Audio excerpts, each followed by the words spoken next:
hablábamos mi esposa y yo sobre un tema de como padres, cómo cuando van creciendo los niños, el conocimiento que uno tiene, lo tiene uno que seguir aplicando y se nos olvida que vamos creciendo nosotros al igual que ellos van creciendo en la edad. La última cosa que queremos es pensar que lo sabemos todo y que los niños nos tienen que entender en todo lo que hacemos, porque como padres también cometemos errores y vamos aprendiendo mediante ellos van creciendo. Y eso se aplica mucho a lo que vamos a estudiar el día de hoy. Podemos crecer en nuestra edad, pero a veces no crecemos en nuestra madurez espiritual. A veces seguimos creciendo en nuestra edad, en lo físico, pero nuestro espíritu, nuestra vida espiritual se queda atrás, pensando que tenemos que recibir como los niños, reciben y quieren y es su forma de hacer y es lo que desean. Pero hay un cierto momento donde tiene que haber una responsabilidad y una forma de diseminar nuestras actitudes, nuestras consecuencias, nuestras acciones. Le voy a pedir el día de hoy que se ponga de pie, por favor, en reverencia a la palabra. Vamos a ver Primera de Pedro, capítulo 5, del 5 al 7. Primera de Pedro 5, del 5 al 7. Y esto tiene mucho aliento para nosotros. Que tome ánimo en esto. Tome ánimo aún en los sufrimientos. Dice en el versículo 5: Asimismo, vosotros jóvenes, estad sujetos a los ancianos y revestidos todos de humildad unos para con otros, porque Dios resiste a los soberbios, pero da gracia a los humildes. Humillaos pues bajo la poderosa mano de Dios, para que Él os exalte al debido tiempo. Echad sobre Él toda vuestra ansiedad, porque Él tiene cuidado de vosotros. Vamos a orar. Padre bendito, te doy muchas gracias en esta mañana. Mi Señor, te ruego que me ayudes a exponer tu mensaje para darte gloria a ti. En esto, Señor, glorificamos tu nombre porque tú nos cuidas, tú hiciste el plan de salvación y aún nos ayudas a mantenernos en el camino. Señor, a pesar de lo que estemos pasando en nuestras vidas, tu promesa sigue en pie. Señor, ayúdanos a mantenernos a un lado tuyo y reconocer que nuestro orgullo a menudo es lo que nos hace caer, es lo que nos hace doler, que nos desviemos, que busquemos por otro lado, aún donde el otro lado no hay palabras de vida. Señor, ayúdanos a reconocer nuestras faltas el día de hoy, Padre, y llegar a tu presencia con una humildad que tú requieres y así recibir la gracia, la bondad que estás dispuesto a darnos. Ayúdame, Padre, a glorificar tu nombre el día de hoy, que mi lengua no se pegue en mi paladar y que me ayudes a glorificarte a ti, solo a ti, Señor. Te doy gracias en el nombre de Cristo Jesús. Amén. Puede tomar asiento.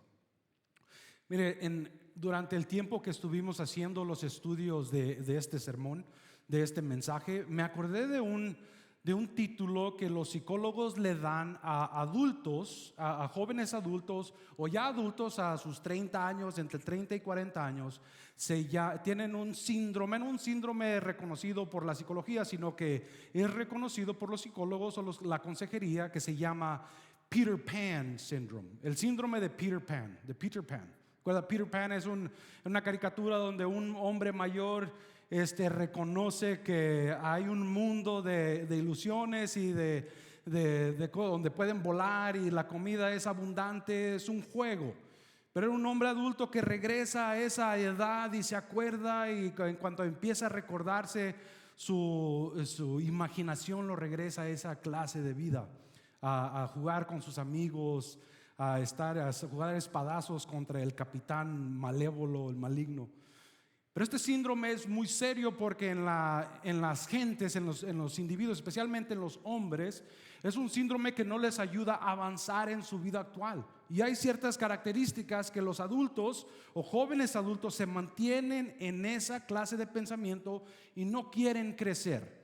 No les interesa salir adelante. Se quedan estancados en un tiempo en su vida donde lo disfrutaron bastante, pero de ahí en más no quieren enfrentar las situaciones de sus vidas y se mantienen en cierta actitud. Las características son dificultad con las responsabilidades y el compromiso, problemas con el trabajo y los intereses profesionales, ser vanidosos o egocéntricos, miedo a la soledad, dificultad para controlar el comportamiento impulsivo, dependencia de los demás y evitan las críticas. Y mire, muchas personas pueden sufrir de esto, especialmente los jóvenes adultos. Y me acordé porque cuando tomé las clases de psicología, las personas hablaban de los jóvenes como de la edad de 15, 16 años. Empiezan un trabajo y lo acaban, empiezan otro trabajo y se retiran, empiezan el tercer trabajo, cuarto, quinto trabajo y nunca están satisfechos. Y yo lo reconocí en mí, por eso me interesó mucho. Una vez me acuerdo que mi papá me mencionó una vez que estaba emocionado de empezar un trabajo nuevo y me dijo: en cuanto te enfades lo vas a dejar. Y nunca se me olvidó, porque tenía mucha razón. Cuando me interesaba algo, y aún cuando me interesa algo, me aviento de cabeza y quiero aprender todo y por todo lo que quiero saber. Cuando ya se me quita el interés, entonces lo hago a un lado y ya se me olvida, ya no me interesa y emprendo lo que sigue, lo nuevo. Ya no tengo la energía, el tiempo, el deseo de hacer esa clase de cosas. Pero sí lo reconocí en mí. Y esto aplica a nuestras vidas, porque Pedro les está diciendo a los cristianos que estaban sufriendo persecuciones, que iban a pasar por momentos difíciles y su vida espiritual tenía que asimilar o ajuntarse a su forma de vivir. En cuanto estaban creciendo en su vida natural, su madurez, estaban creciendo en su edad, su vida espiritual tenía que crecer de la misma manera. Porque cuando llegan los problemas y nosotros como adultos seguimos avanzando en nuestra edad y nuestra vida espiritual se queda adolescente, llegan los problemas difíciles. Al enfrentarlos nos hace que nos desviemos en nuestra fe, que caigamos hacia atrás, que cuestionemos a Dios, que preguntemos por qué. Y Pedro les está tratando de animar a que su vida espiritual esté al mismo nivel en la situación en la que se encuentran. Y esto les dice con ánimo. Les dice con ánimo para que ellos reconozcan quién es. ¿Se acuerda que le mandó la carta a ciertas ciudades, a ciertas iglesias que estaban en la área del Nuevo Turquía? Y la semana pasada vimos las iglesias, 7 iglesias que están en esta área, y cada iglesia estaba sufriendo situaciones diferentes. Vimos la iglesia de Pérgamo, que era una que estaba tibia, a la que iba a escupir de su boca, dijo la palabra del Señor en el libro de Apocalipsis. Y todos estaban sufriendo cosas diferentes. Quizá usted esté en una situación diferente el día de hoy. Si usted se siente que está flaqueando en su fe, está en una situación difícil y está a punto de bajar las manos y echar todo por la ventana y no preocuparse más, este mensaje es para usted, es de aliento, es de ánimo para su vida. Usted lo necesita recibir. En el versículo 5, vamos a ver tres cosas para usted el día de hoy: sumiso y humilde, que es lo primero, porque el egoísmo y la altivez es un rechazo de Dios. Cuando somos egoístas, somos ostenciosos y altivos en nuestro corazón, el Señor rechaza, y es lo que dice la palabra, nos rechaza. Humillados para ser exaltados y el cuidado de Dios. Van a ser las 3 cosas que vamos a ver. El versículo 5 dice: asimismo ustedes jóvenes estén sujetos a los ancianos y revístanse todos de humildad uno para con otros, porque Dios resiste a los soberbios pero da gracia a los humildes. Y a los jóvenes quizás no nos quieran poner tanta atención, ¿verdad? Como ya estamos grandes y no sabemos de lo que hablamos, no nos quieren escuchar. Y lo único que les pudo decir Pedro en ese momento es: sean humildes y átense a los adultos. No les quiso decir más cosas porque quizás no iban a entender o no iban a escuchar más, más que de esas palabras. Y los jóvenes, como yo fui joven, en aquel entonces pensamos que sabíamos todo lo que es mejor, y nuestros padres no saben de lo que están hablando. No conocen mi vida. Yo sé mejor para mí. Okay, yo sé que es mejor para mi vida, pero cuando uno va creciendo y uno es padre, ya más adelante, se recuerda las cosas o alguien que usted admiró, se acuerda de sus padres, de sus viejos, se acuerda de los consejos y empiezan a tener más sentido. Eso es para nosotros que se acuerdan de esa clase de cosas. Tienen más sentido las cosas que uno hace, más los consejos que nos dijeron, las cosas de las que nos advirtieron, empiezan a tener más sentido. Pero Pedro les dice aquí a los jóvenes, porque los jóvenes son difíciles que nos escuchen. Le dijo, estaba escuchando un chiste de un muchacho que llegó y le dijo al pastor: pastor, discúlpeme, yo le tengo que confesar que tengo un problema con el ego. Soy orgulloso. Le dice: ¿pero por qué? ¿Qué pasa contigo? ¿Por qué eres orgulloso? Y es que todas las mañanas cuando me levanto me veo en el espejo y no me puedo dejar de ver. O sea, admiro la belleza, la que está en mí. Y le dijo el pastor: muchacho, tú no tienes problema de ego, tú tienes problema de imaginación. No salgas con eso. No estaba tan guapo de lo que él pensaba. Pero el ego no tiene barreras, ¿no? El ego a veces va más allá de eso. Como hemos visto en los últimos mensajes, los cristianos tienen que ser sumisos a todos en autoridad. Ya hemos visto los mensajes pasados. Habla de los esclavos, de las esposas, de los esposos, de los ancianos, de los pastores, y ahora a los jóvenes. Esto es todo para una unidad, para que haya comunidad en el pueblo cristiano. Y todo lo que hemos venido tocando es para nuestra comunión y nuestro testimonio a los que nos están viendo. Es el testimonio del cristiano a pesar de las cosas difíciles. Les dice a los cristianos, a los jóvenes, que sean humildes, pero a los cristianos que seamos unidos, que seamos sumisos unos con otros. Pastor con ancianos, con jóvenes, con esposas, con esposos, con esclavos. Que seamos sumisos, porque ahí viene la unidad. Y es a través de la humildad que desplegamos esto. Y la humildad no es llegar con zapatos rotos o con la misma chamarra o las mismas garras todos los domingos. No, esa no es la humildad. La humildad el egoísmo puede atravesar cualquier barrera. Hay muchas personas que son pobres y son orgullosos. Un hermano me contó una historia le quiso dar una barrita de comida a uno que estaba pidiendo en la calle. Le quiso dar la barrita y no la aceptó y se la aventó. No la quiso recibir, pues eso no es lo que quería dinero. No me des esas cosas a mí. No necesita uno tener dinero para ser orgulloso. Es una posición del corazón. Dice C.S. Lewis, un escritor muy famoso, el que escribió las Crónicas de Narnia. Dice: la verdadera humildad no es pensar menos de uno mismo, sino es pensar menos en uno mismo y pensar más en los demás. No es pensar tanto en mí, yo, lo que yo quiero, lo que yo necesito. Eso es egoísmo. Y Pedro les dice: revístanse de otra y revestíos todos de humildad unos para con otros. Revístanse es atarse a algo a sí mismo. La palabra griega es ponerse como un mandil. Como cuando su mamá se iba a ir a la cocina, se ponía un mandil. Mi abuela se ponía un mandil. Ya sabía que iba a hacer qué hacer, o no se lo quitaba. Ahí es donde cargaba todo el mandil todo el día. Lo primero que hacía en la mañana, se ponía el mandil en la mañana y a hacer su quehacer. Ya sabía qué es lo que iba a hacer. Es algo sumiso.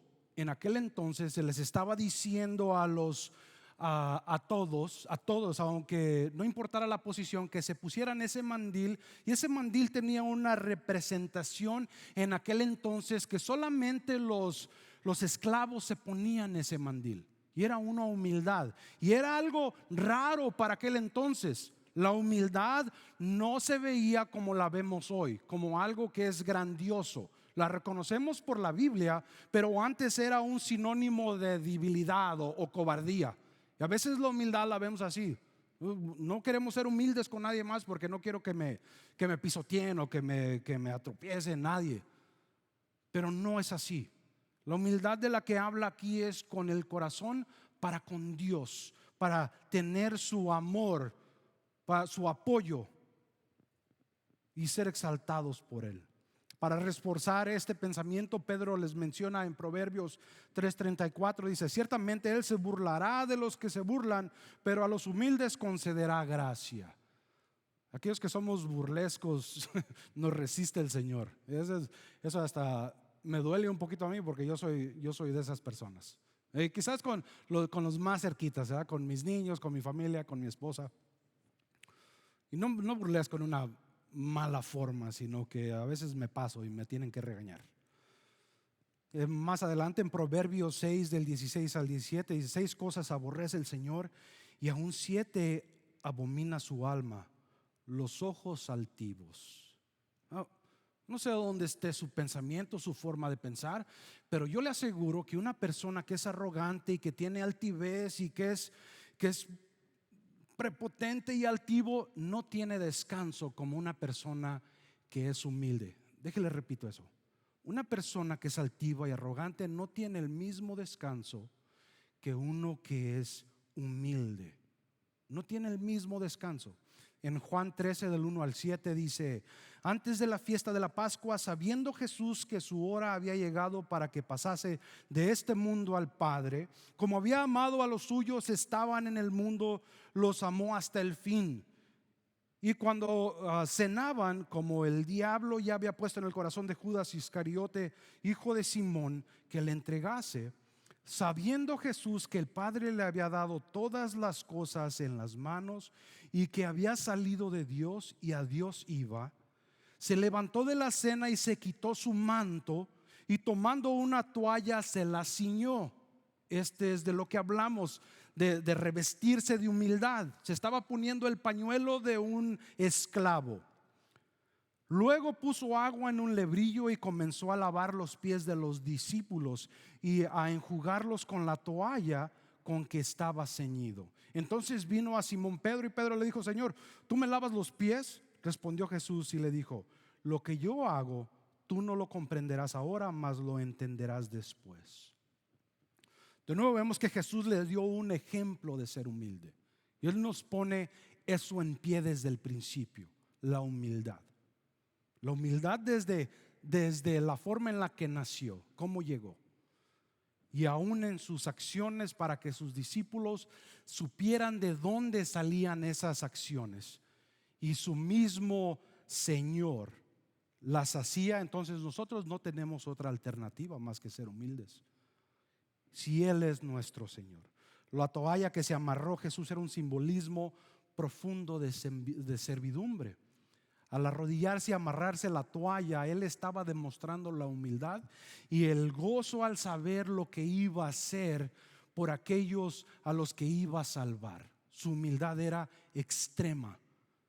Quizá nosotros no lleguemos hasta ese punto, pero si tenemos alguna clase de altivez o orgullo en alguna área de nuestras vidas, yo le aseguro que esa área no tiene descanso. Yo le aseguro, cualquier parte de su vida en la que usted sea orgullosa, esa área de su vida no hay descanso. Y es bien triste, porque esa es la área que nos hace caer. Podemos ser humildes en cualquier otra forma de ser, en ser buenos amigos, ser buenos compañeros de trabajo, pero cualquier área en la que tenemos ego con nuestros hijos o cualquier otro lugar, esa área no tiene descanso. Y eso es lo que el Señor los quiere llamar a hacer. Mire, hay muchos en la historia que vivieron una vida de fortaleza y de egoísmo, de fuerza, pero no descansaron al final. La historia de Stalin, de Joseph Stalin, uno de los canallas de la historia más reconocidos sobre la era soviética. Era un socialista, pero con su mano de hierro subyugó a muchos esclavos y asesinó a miles de personas porque no se alineaban con su forma de ver durante los tiempos en Rusia. Y una historia que escuché, yo la escuché, la estaba leyendo, me acordé de hace mucho tiempo. Era de una historiadora, una reportera que le hizo unas preguntas a su hija. A su hija se llamaba Svetlana Stalin. Dice Svetlana: mientras Stalin agonizaba en su cama de muerte, acostado por aterradoras alucinaciones, de repente se sentó a medio camino en la cama, apretó el puño hacia el cielo una vez más, cayó sobre la almohada y murió. La increíble ironía de toda su vida es que en algún momento Joseph Stalin había sido un estudiante de seminario, preparándose para el ministerio. Algún tiempo en su educación rompió decisivamente con su creencia en Dios. El nombre Stalin, que significa acero, no era su verdadero nombre, sino que se lo dieron sus contemporáneos, que cayeron bajo la determinación acerada de su voluntad. Y mientras Stalin agonizaba, su último gesto fue un puño cerrado hacia Dios, su corazón tan frío y duro como el acero. Este socialista que se dejó llevar por la educación y el orgullo lo desvió en vez de su fe en el Señor. Al último su descanso no tuvo. Cayó con ese mismo coraje, con ese mismo egoísmo, con esa misma altivez, y no tuvo descanso al final. Ese puño significa mucho.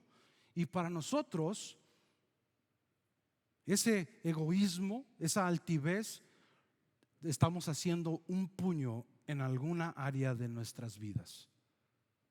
Algo de altivez, algún orgullo que estemos cargando. ¿Qué es? ¿Qué es lo que le tiene que soltar al Señor? ¿Qué es lo que en qué área se tiene que humillar para ser enaltecido por el Señor? Quizás lo tiene que dejar ir en este momento. ¿Cuál es su área en la que usted está cuestionando al Señor? Y la tenemos que dejar ir para ser exaltados. En el punto número 2 es humillados para ser exaltados. Dice en el versículo 6: humillaos pues bajo la poderosa mano de Dios para que Él os exalte al debido tiempo. De nuevo vemos que muchas iglesias que estaban en el área hacían cosas que estaban en contra de la voluntad de Dios. Pedro les está diciendo que en lo que sufren injustamente es fácil sentir temor y preocuparse por la familia y tratar de buscar una salida por nuestras propias fuerzas. ¿Se acuerdan en los sermones pasados? Dice, ya mencionó que la persecución llega a los cristianos por la voluntad de Dios en el capítulo 3:17, que no debe ser algo extraño como seguidores de Cristo en el 4 del 12 al 16, y que de hecho es un fuego purificador las dificultades en las que estamos. Yo sé que ahorita no se escucha como que tiene sentido, pero en Él tenemos el descanso. Porque si buscamos por nuestras propias fuerzas, es donde caemos en el error de hacerlo por nuestra propia voluntad y estamos afuera de la voluntad de Dios. Dice, humíllense por la poderosa mano de Dios. Quiere decir que sigan caminando bajo la voluntad del Altísimo, no cuestionando sus estatutos, no preguntando el por qué, sino sabiendo que Él cumple las promesas que nos ha hecho a nosotros. El que Él nos exalte al debido tiempo no quiere decir que está apuntando al final.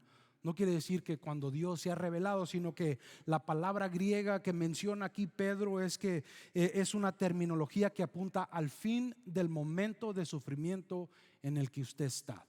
Lo que está apuntado por Él, lo que está puesto por Él se terminará en cuando Él piense que usted de veras se ha humillado para su gloria de Él, no para gloria de usted mismo.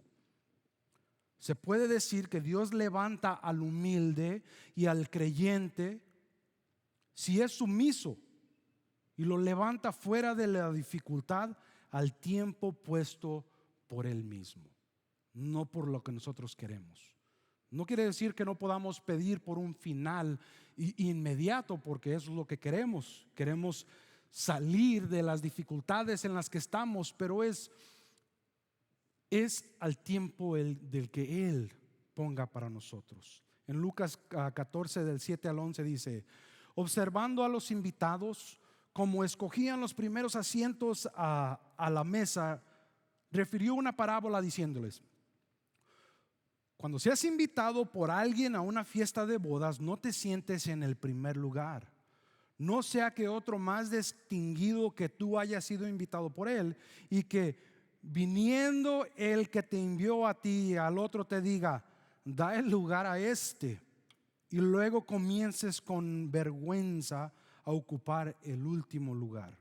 Más bien, cuando seas invitado, ve y siéntate en el último lugar, para que cuando venga el que te invitó te diga: amigo, sube más arriba. Entonces tendrás gloria delante de los que se sientan contigo a la mesa.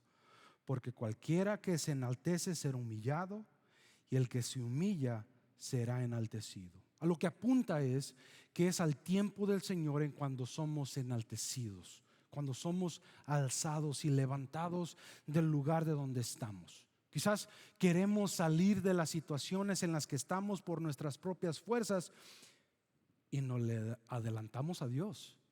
Queremos hacer los resultados por nuestras propias fuerzas, nuestros propios deseos.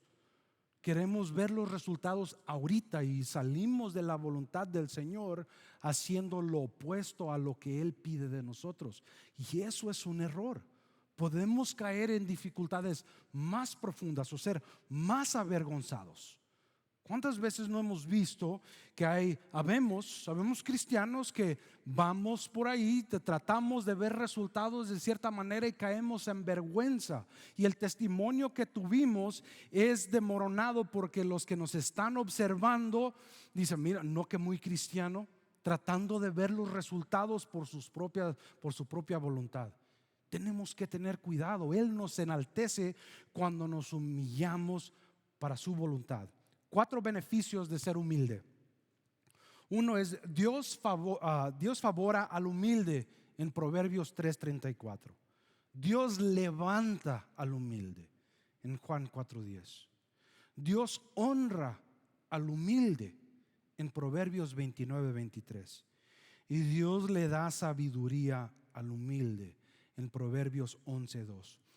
No sé si usted está acostumbrado a ser orgulloso o altivo en su forma de ser.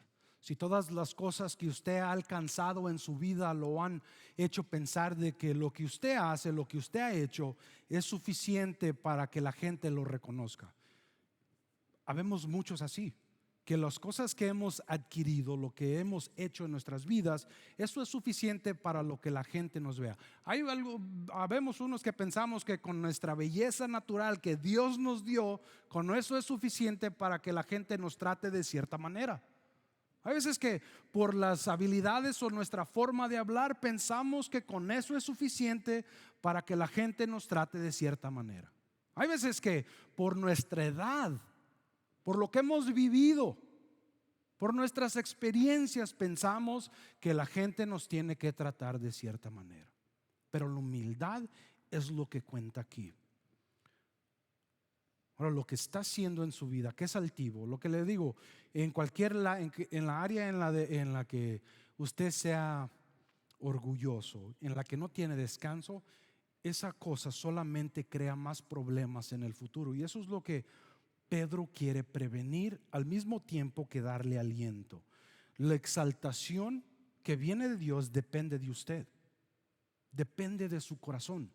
¿Y qué dispuesto usted a ser humilde? Le hago una pregunta. ¿Se le está usted adelantando a Dios en alguna área? ¿Quiere ver los resultados inmediatos?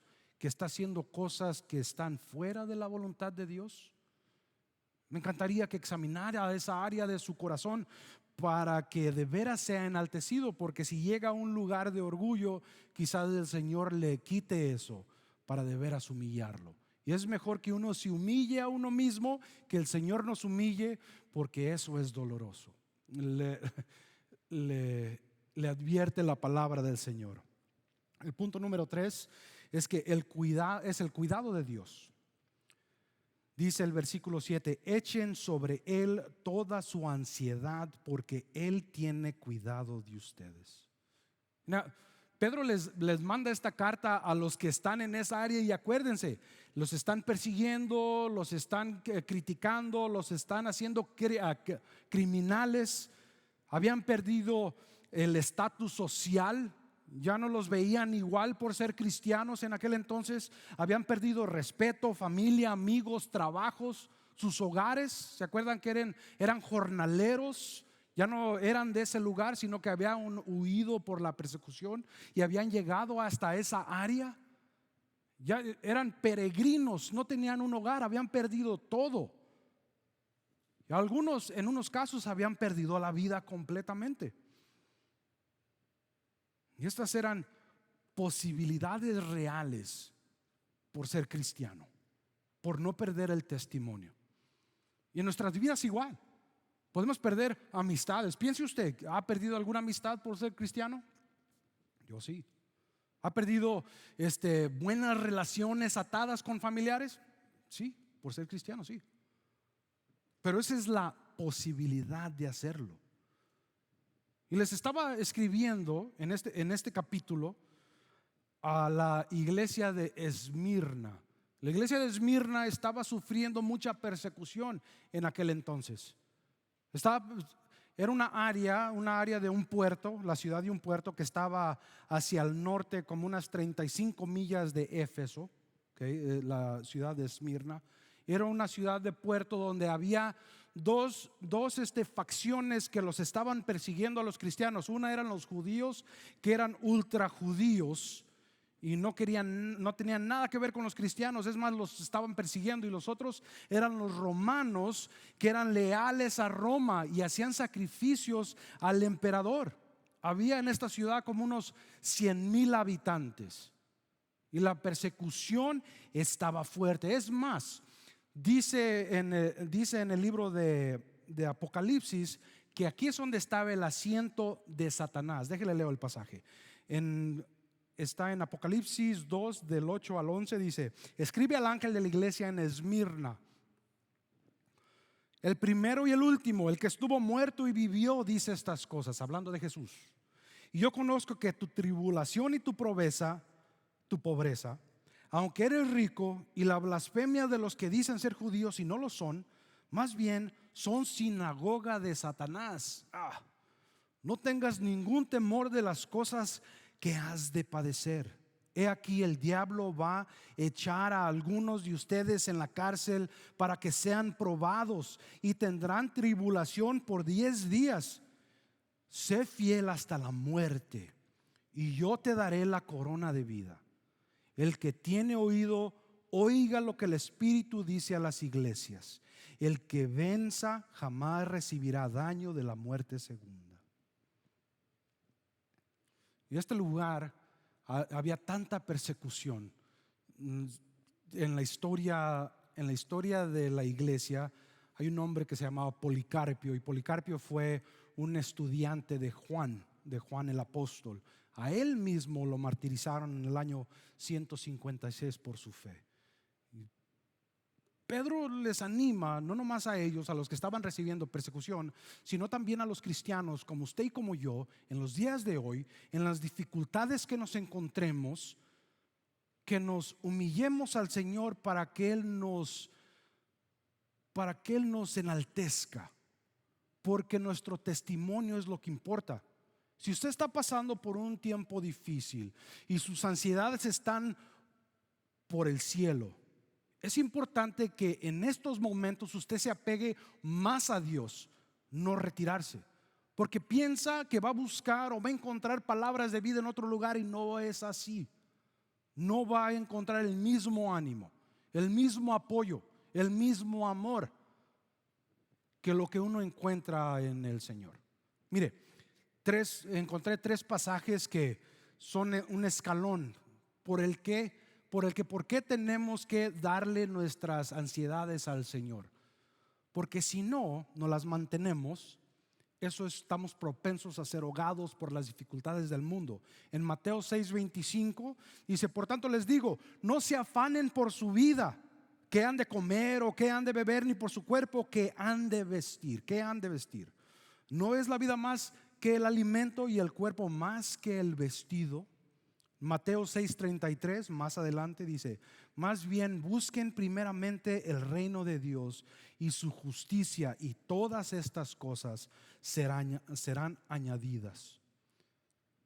Para terminar, en Marcos 4:19 dice: pero las preocupaciones de este mundo, el engaño de las riquezas y la codicia de otras cosas se entrometen y ahogan la palabra y queda sin fruto. Dígame si sí o no.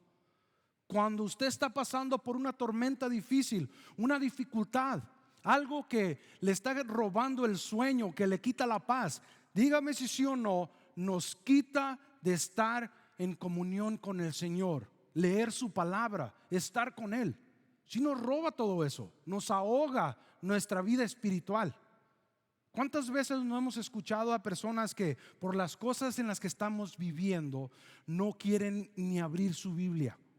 No quieren llegar a la iglesia, se retiran. Lo primero que hacen es retirarse de la congregación por las situaciones en las que están pasando.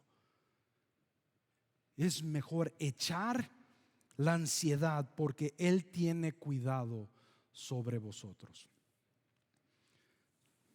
Es importante que nos acerquemos a Él. Le voy a leer una historia que leí hace mucho tiempo y me encanta ver esto. Esto es un apologista que se llama Ravi Zacharias, ya falleció.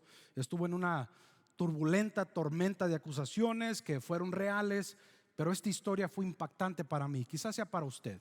Esto hace una recuenta de cómo es tan importante que emprendamos a darle nuestras ansiedades al Señor, y al momento adecuado Él nos saca de esos problemas. Dice así.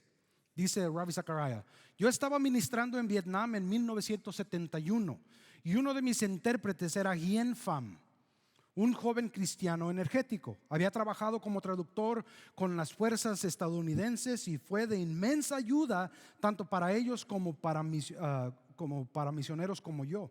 Hien y yo viajábamos a lo largo del país y nos hicimos muy amigos antes de regresar a casa.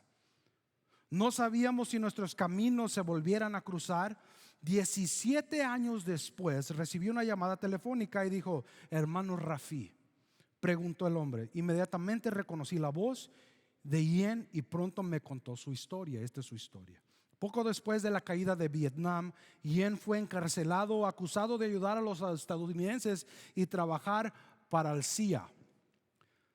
Sus carceleros intentaron adoctrinarlo contra los ideales democráticos y la fe cristiana. Eran comunistas. Se vio limitado a hacer propaganda comunista en francés o vietnamita, y el diluvio diario de Marx y Engels empezó a pasar por su mente. Empezó a pensar: quizás los del oeste me han mentido, me han echado mentiras. Entonces Hien decidió que cuando despertara al día siguiente no oraría más ni pensaría en su fe. Estaba dispuesto a dejarlo todo por los problemas por los que estaba pasando. A la mañana siguiente me asignaron a la temida tarea de limpiar los baños de la prisión. Mientras limpiaba una taza que rebosaba de papel higiénico, su mirada captó lo que parecía ser inglés en una hoja de papel. Rápidamente lo agarró, lo lavó, y después de que sus compañeros de celda se durmieron esa noche, sacó el papel y leyó las palabras en Romanos capítulo 8 diciendo: temblando comenzó a leer. Dice, lo que leyó dice: y sabemos que Dios dispone todas las cosas para bien de los que le aman, porque estoy convencido de que nada podrá separarnos del amor de Dios que es en Cristo Jesús nuestro. Caballero, Hien lloró. Conocía su Biblia y sabía que no había un pasaje más importante para alguien que estaba al borde de la rendición. Clamó a Dios pidiendo perdón porque este iba a ser el primer día que no oraría. Evidentemente Dios tenía otros planes. Lo que sus verdugos utilizaban como basura, que eran páginas de la Biblia, no podría ser más preciado para Yen. Después de encontrar las escrituras, Yen le preguntó al comandante si podía limpiar las letrinas con regularidad, porque descubrió que algún funcionario estaba usando una Biblia como papel higiénico. Cada día Yen tomaba una porción de las escrituras, la limpiaba y la agregaba a su colección de lecturas. Llegó al día en que, gracias a un conjunto de circunstancias igualmente providenciales, Yen salió de la prisión. Rápidamente comenzó a hacer planes para abandonar el país y construyó un barco para escapar, él y otras 53 personas. Una balsa grande. Todo iba a ser según lo previsto hasta días antes de su partida. 4 Viet Cong, que son comunistas del ejército que apoyaban al gobierno, llamaron a la puerta de Yen y dijeron que se habían enterado de su fuga. Él lo negó y se fueron. Yen se sintió aliviado, pero al mismo tiempo decepcionado consigo mismo por haber mentido. Le hizo una promesa a Dios de que si el Viet Cong regresaba, les diría la verdad. Quedó profundamente conmocionado cuando solo unas horas antes de partir, a medianoche, los 4 hombres regresaron. Cuando se le volvió a interrogar, Yen confesó la verdad. Para el asombro de Yen, los hombres se inclinaron hacia adelante y en voz baja le preguntaron: ¿podemos irnos contigo? En un plan de escape absolutamente increíble, los 58 se encontraron en alta mar. Repentinamente envueltos por una violenta tormenta, Yen clamó a Dios: ¿nos trajiste aquí para morir? Dijo Yen: si no haya sido por los 4 Viet Cong que eran marineros de profesión, hayan naufragado las 53 personas. El poeta William Cowper habló de esta historia, de esta misma historia, que por esas 4 personas que eran los contrincantes, esos mismos, que fue el plan de Dios. A este Yen, al quien estuvo en la cárcel limpiando las tazas de baño que usaban papel higiénico con la Biblia, a este mismo Yen, el que estaba dispuesto a negar completamente a Dios por la situación en la que se encontraba, proveyó a 4 marineros para salvarlos de una tormenta. Es al momento de Dios y no sabemos cuándo sea. No sabemos exactamente.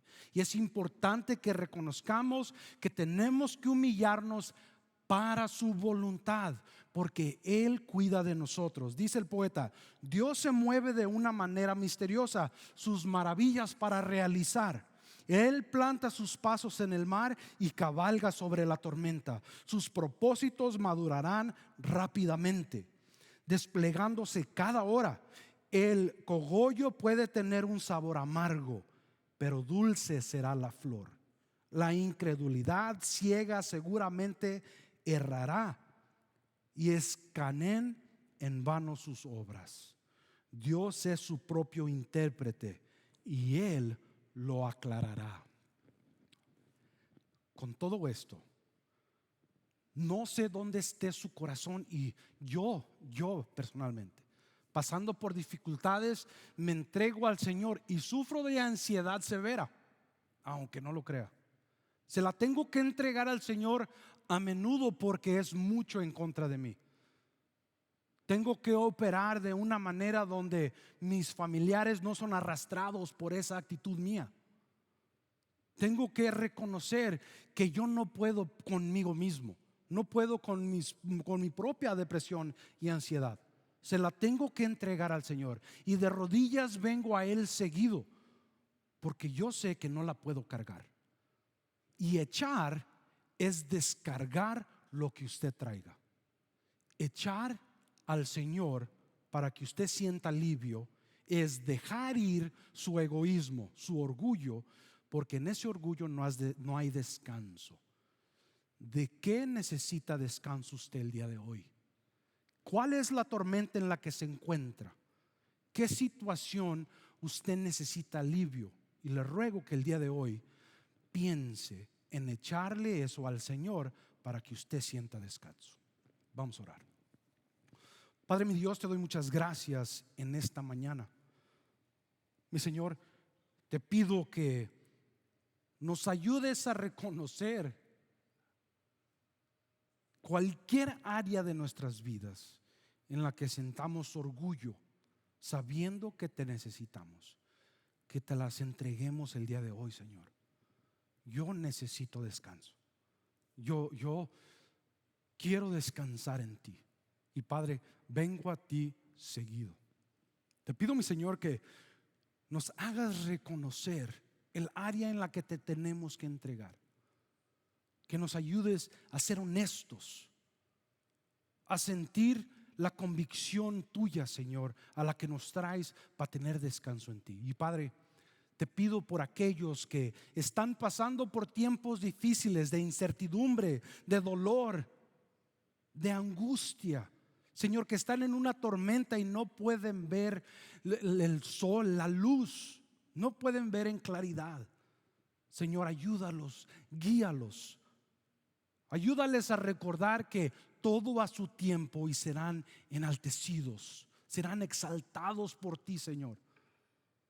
Tú tienes todo bajo control y es de nosotros apegarnos a ti. Te pido, Señor, que les des ánimo a través de estas circunstancias. Así como animaste a los creyentes que están en esa área en aquel entonces, ayúdanos a nosotros a no perder nuestro testimonio para darte gloria a ti, mi Señor. Te pido, mi Rey, que nos ayudes a reconocerte en todas las áreas de nuestras vidas. Y si hay alguien que necesita arrodillarse ante ti, que lo haga el día de hoy, entregándote todo, y que el orgullo se desvanezca. Te doy gracias por el ánimo, gracias por la misericordia que tienes de nosotros. En el nombre de Cristo Jesús, amén. Mira, en este momento vamos a hacer algo muy especial. Mientras los hermanos están cantando y nos llevan en alabanza, yo me voy a ir rapiditamente para atrás y los hermanos me van a acompañar. Va a haber un bautismo el día de hoy, un testimonio de la obediencia al Señor. Entonces yo me voy a ir hacia atrás, el altar va a estar abierto. Si hay algo que usted le tiene que entregar al Señor, este es el momento, hágalo. No se detenga, no se agarre de su orgullo, humíllese ante el Señor para que Él lo exalte a usted. Amén. Vamos a orar. ¿Listo, hermano?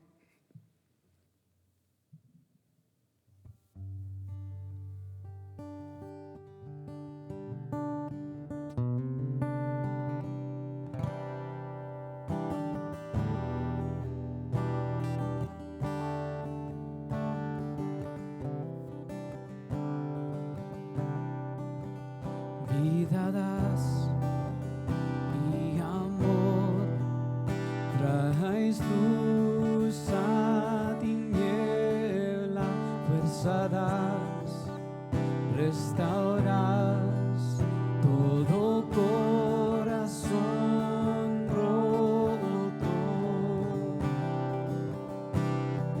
Y grande eres Dios. Es tu aliento en mi ser, por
I needed sound right now. I got it right now. Thank you. Gracias, Aaron. Es algo especial para mí. Mire, tenemos pasadito de un año en este ministerio de esta manera y es un gran honor. Es un gran honor poder participar en esto, en un bautismo, en una persona que nos está poniendo el ejemplo de caminar hacia las aguas bautismales. No ocurre a menudo, pero esto para mí es un privilegio porque yo no tomo ningún crédito que no es mío ni para mí, ni cuando yo pienso que es para mí es el Señor. El Señor hace todas las obras cuando es a su tiempo y esta persona es una inspiración. Esta familia es una inspiración. Hablando con el hermano José le expresé cuánta confianza yo le tengo a su forma de cuestionar, de ver, de investigar la palabra del Señor. Es por eso que estoy contento de saber que puedo participar en ese aspecto. El día de hoy tenemos una jovencita que está caminando en obediencia al Señor. Y acuérdense, la obediencia del bautismo es creer y ser bautizado, porque está dando un paso de obediencia a que la gente reconozca que usted es un discípulo de Jesús, sumergiéndose a sus enseñanzas y a su conocimiento, a su palabra. Es que el día de hoy voy a invitar a Allison que nos acompañe. Como todos siempre tuvimos nervios. Yo también estuve temblando, no te preocupes. Estuve temblando cuando mi esposa se acuerda cuando estuve temblando. Puedes sentarte para allá o para acá, para donde tú quieras. Ok, perfecto. Y Allison tiene 12 años y ha estado viendo y preguntando y cuestionando sobre el bautismo. Hermanos, este es una inspiración. Tómela en serio. El bautismo es un paso de obediencia. No quiere decir que cuando uno es bautizado todo se arregla en el mundo, sino da un paso de obediencia para que la gente vea que usted es un discípulo del Señor, unas enseñanzas. No es una opción, es un requerimiento. Pero la salvación, esto que está haciendo es algo, una acción externa de algo interno que ya ha cambiado. Así es que es un agradecimiento mío y un honor. Le voy a preguntar, Allison, ¿has aceptado al Señor Jesucristo como tu único y suficiente Salvador? Sí, amén. Por tu profesión de fe te bautizo mi hermana en el nombre del Padre, del Hijo y del Espíritu Santo. Okay. Grab your nose. You ready? There you go. Muerta tu vida pasada, revivida para vivir en vida nueva. Amén, gloria a Dios. Ok. ¿Me permite orar? Y vamos a ser despedidos, amén. Señor Jesús, te doy muchas gracias en esta mañana. Gracias por el privilegio de participar de esta manera, por exponer tu palabra, por los hermanos, por sus vidas, porque son diligentes en llevar a su familia en oración, en enseñanza, en abrir tu palabra, en una vida cristiana, enseñando su testimonio aún en sus hogares, que no es fácil. Señor, te levanto en alto